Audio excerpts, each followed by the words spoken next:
any of you missed my session earlier, I talked about Blue Hornet does this study every year called Consumer Views of Email Marketing. And they found that 80% of people will delete an email that looks bad on their mobile device.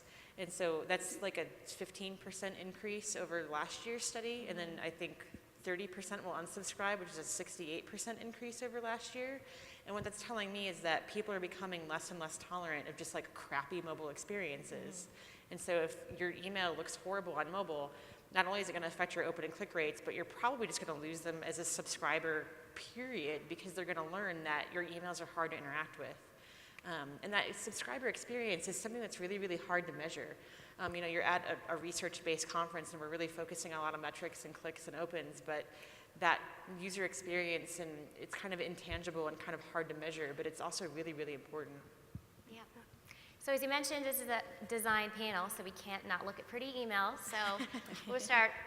Justine started by saying, she writes emails for email people about email, and this is an example of a responsive email about responsive email. So the conversation about which emails to optimize first. Before, we send a monthly newsletter, and then we also send a handful, like if I do a webinar, we'll do a follow-up email to that webinar and that type of thing. So the first time we ever said, okay, we really need to make sure that this email is responsive, is when I did a mobile email webinar. And I said, well, I surely can't send a follow-up to this mobile email webinar that's not a responsive email.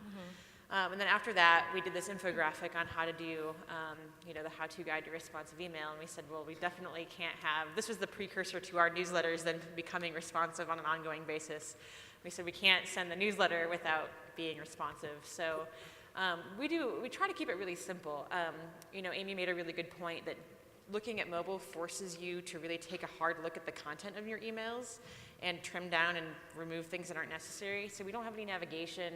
We try to keep every call to action to be just like a couple words. It's really action oriented. And then each of the blurbs that go to each article on our site is 2 to 4 sentences at most. And then the calls to action span to fit the entire width of the screen of an iPhone when they're viewed in the responsive version to the fat finger thing. The fat finger. Exactly. So, yeah, and now that we've introduced responsive to our workflow, it's become really, like Warkar said, it was an investment in the beginning to kind of work out all the kinks and get it moving.